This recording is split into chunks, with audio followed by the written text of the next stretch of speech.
नमस्कार, मैं doctor Sarita Garg, obstetrician and gynaecologist. पिछले वीडियो में हमने देखा था dos and don'ts of first trimester. अभी ये सेकेंड वीडियो में हम देखेंगे dos and don'ts of second trimester. Pregnancy total 9 months का होता है। इसको 3 इक्वल हाफ्स में डिवाइड किया गया है। दैट इज़ फर्स्ट 3 मंथ्स जिसको हम फर्स्ट ट्राइमेस्टर बोलते हैं, सेकेंड 3 मंथ्स जिसको हम सेकेंड ट्राइमेस्टर बोलते हैं, एंड थर्ड 3 मंथ्स जिसको हम थर्ड ट्राइमेस्टर बोलते हैं।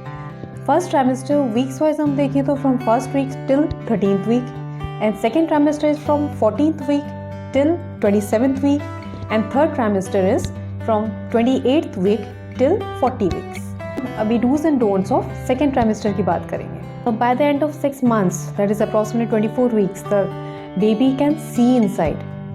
Baby can differentiate whether it is dark और डे लाइट। उसको रेड हैलो टाइप अपीयरेंस आता है through which the baby can differentiate. जो एमनोटिक फ्लूइड है, जिसके अंदर जो बेबी बैग होता है, सैक होता है, इसमें फ्लूइड होती है जिसके अंदर बेबी रहता है, और वो फ्लूइड को बेबी स्वैलो करता है। वो fluid is what, that is the P of the baby, ठीक है। एंड जब वो स्वैलो करता है, बिकॉज इट समटाइम्स वो इरिटेशन, डायफ्राम को इरिटेशन करता है, ड्यू टू विच बेबी को हिकअप्स होते हैं। अब बात करें मूवमेंट्स की। मूवमेंट्स जनरली ऑलमोस्ट जब 8 to 9 weeks ऑफ जेस्टेशन का बेबी होता है, वही टाइम से बेबी का मूवमेंट स्टार्ट हो जाती है, but mother can not feel it because the baby is very small. That is why आप जब movements mostly by 18 to 20 weeks of pregnancy mostly patients को, दैट इज़ मदर्स को, baby movements feel होती है। अभी हम देखेंगे what are the changes in the second trimester in the mother. अभी आपने जो देखा था पहले, that is in the changes in the baby, now will be seeing changes in the mother. Mother में बेसिकली जो अनप्लेजेंट सिम्टम्स थे, like I mention before, that is a nausea, vomiting, heart burns, bad taste, bad smell, ये सारी चीज़ चली जाती है। And mother is comparatively very much more comfortable than the first trimester. First trimester में 80% of mothers जो हैं they lose weight, so but there is nothing to worry about. By the second trimester, जहाँ पे around 4th month तक weight stabilize हो जाता है, and 5th month onwards mostly weight gain शुरू होती है। Baby bumps जो appear होती है, that is the most comforting signs for the mother actually. is basically first timer mothers जो होते हैं, they are very happy to feel their baby bumps actually. तो baby bumps जो feel होती है mostly it is by the 5th month in the thin patient.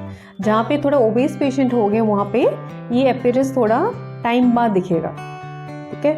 Then will come to the breast changes. Breast changes में breast becomes heavy, वो enlarge हो जाते हैं, ज़्यादा सेंसिटिव हो जाते हैं। Areola and nipples they become darker, okay.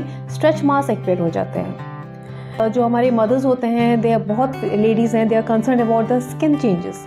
बहुत पेशेंट्स में स्किन पिगमेंटेशन हो जाती है, जहाँ पे darkening of the facial skin हो जाती है, darkening of your underarms, आपके inner aspect of the thigh, मतलब थाइस के इनर साइड में डार्कनिंग हो जाती है। This is because of the hormonal changes which occurs in the pregnancy.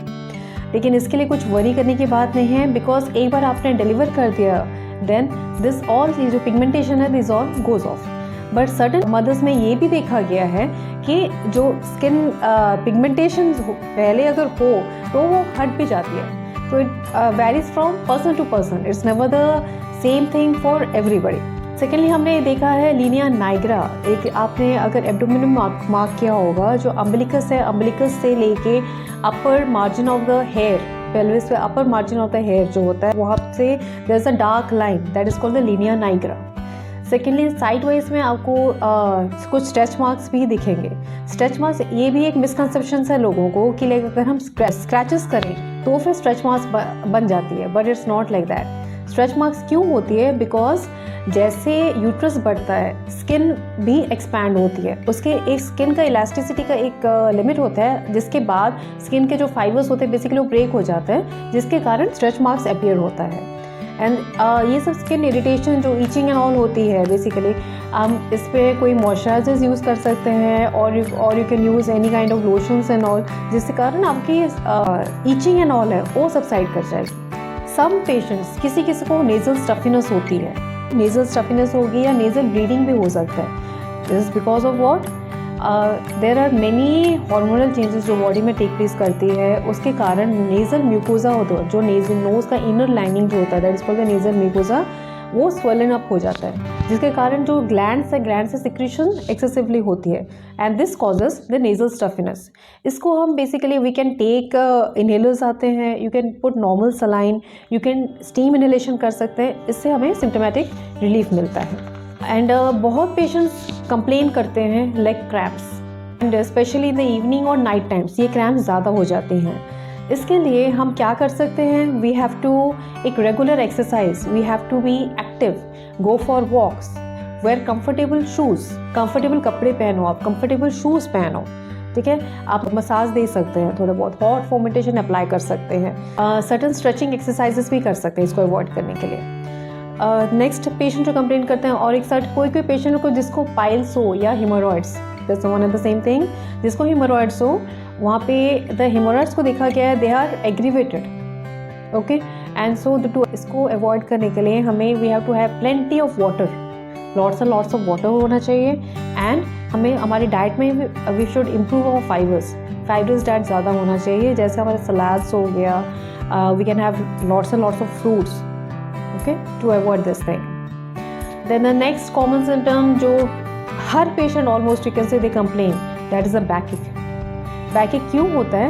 Because जो growing baby है, growing womb है, that वो pressure देता है, वो back spine पे basically वो pressure देता है, that is why patient को ये backache होती है। इसको हम avoid करने के लिए again वी शुड हमारा पोस्चर सही होना चाहिए, it should be straight posture when sitting, या हमें कुछ जब खड़े हैं it should be straight, we should be straight. Secondly we can take rest, ठीक है, एंड रेस्ट हमेशा एक साइड होके रेस्ट करना है, we have to left side या तो right side, you have to tilt in one side, कभी भी सीधा नहीं लेटना है, बिकॉज अगर सीधा लेटेंगे तो जो यूट्रस है, यूट्रस हमारे जो ब्लड वेसल्स है पीछे के, उस पर प्रेशर देता है एंड यूट्रस को ब्लड सप्लाई कम हो जाती है। सेकेंडली हमें रेगुलर वॉक पे जाना चाहिए, हमें हॉट फोमेंटेशन हम यूज़ कर सकते हैं, किसी को हम बोल सकते हैं मसाज करने के लिए, हॉट पैड्स यूज़ करने के लिए पीछे, या पेन रिलीफ ऑइंटमेंट्स हम यूज़ कर सकते हैं। Then one more thing that the patients complain is pain नीचे वाले एब्डोमेन में, लोअर एब्डोमेन में ऑन द साइड्स कंप्लेन करते हैं। एक there is a ligament called round ligament जो हमारे यूट्रस को होल्ड करके रखता है, यूट्रस को, it's the important support of the uterus, वो यूट्रस को कभी इधर उधर डोलने नहीं देगा, वो एक पोजीशन में उसको फिक्स करके रखता है यूट्रस को। दैट इज़ वाई जब एक प्रेग्नेंट इन कंडीशन जब हमारे यूट्रस ग्रो करता है, बेबी ग्रो करता है, यूट्रस का साइज इंक्रीज होता है, जिसके कारण जो राउंड लिगामेंट है वो भी स्ट्रेच होती है, वो भी यूट्रस के साइज के साथ इट स्ट्रेचेस अलोंग, जिसके कारण वो पेन होता है। But nothing to worry about it, this are all normal symptoms. आप अगर रेस्ट करेंगे दिस विल गो ऑफ। अगर ये नहीं जाता, ये टेक इट ये लोअर एब्डोमेन पेन नहीं जाते even with rest and all the other things जो मैंने जैसे मेंशन किया, देन आप एक पैरासिटामोल का टैबलेट ले सकते हैं। वन मोर थिंग जो बहुत पेशेंट्स कंप्लेन करते हैं, that is vaginal discharge and UTI. Vaginal discharge क्यों होता है? नॉर्मली हार्मोनल चेंजेस के लिए जो वेजाइनल ग्लैंड्स होते हैं वो एनलार्ज हो जाते हैं एंड वो सिक्रीशंस ज़्यादा करते हैं, and but this secretions they are not foul smelling, they are simple just sticky secretions, whitish होंगे, नॉर्मल होता है, so nothing to be done about it. But अगर ये सिक्रीशंस अगर फाउल स्मेलिंग हुआ, अगर कर्डी वाइट हुआ, ब्लड स्टेन हुआ या ब्राउनिश हुआ, then we should report to a doctor. And other complaint is UTI, that is urinary tract infection. Pregnant ladies ये यूटीआई के लिए बहुत प्रोन होते हैं। वाई? बिकॉज जो प्रेग्नेंट यूट्रस है वो अपने यूरिनरी ब्लैडर के ऊपर वो कंप्रेस करता है, जिसके कारण जो हम जब यूरिन पास करते हैं at that time complete evacuation of the bladder नहीं हो सकता, ब्लैडर खाली नहीं हो पाता, जिसके कारण यूरिन रिटेंशन हो जाती है एंड इन्फेक्शन हो जाता है। सो टू अवॉइड दिस थोड़ा पानी ज़्यादा हमें पीना चाहिए। अगर कोई किसी को बर्निंग मिक्चुरेशन है, मतलब यूरिन पास करते हुए पेन है, बर्निंग है या फीवर है, हमें इमीडिएटली हमारे डॉक्टर के पास रिपोर्ट करना चाहिए एंड अकॉर्डिंगली डॉक्टर ने आपको आपके ट्रीटमेंट फर्दर देना है। अभी हम देखेंगे एंटीनेटल चेकअप्स। सेकेंड ट्राइमेस्टर में मोस्टली हम पेशेंट्स को हमारे every 4 weeks that is every month हम चेकअप के लिए बुलाते हैं। आप जब चेकअप के लिए जाएंगे देन डॉक्टर ने आपको आपके ब्लड प्रेशर चेक करेंगे, आपके वेट चेक करेंगे, देन आपकी पेरिडोनल एग्जामिनेशन करेंगे, बेबी का फीटल हार्ट चेक करेंगे एंड समटाइम्स आपको अल्ट्रासाउंड वगैरह भी एडवाइस करेंगे।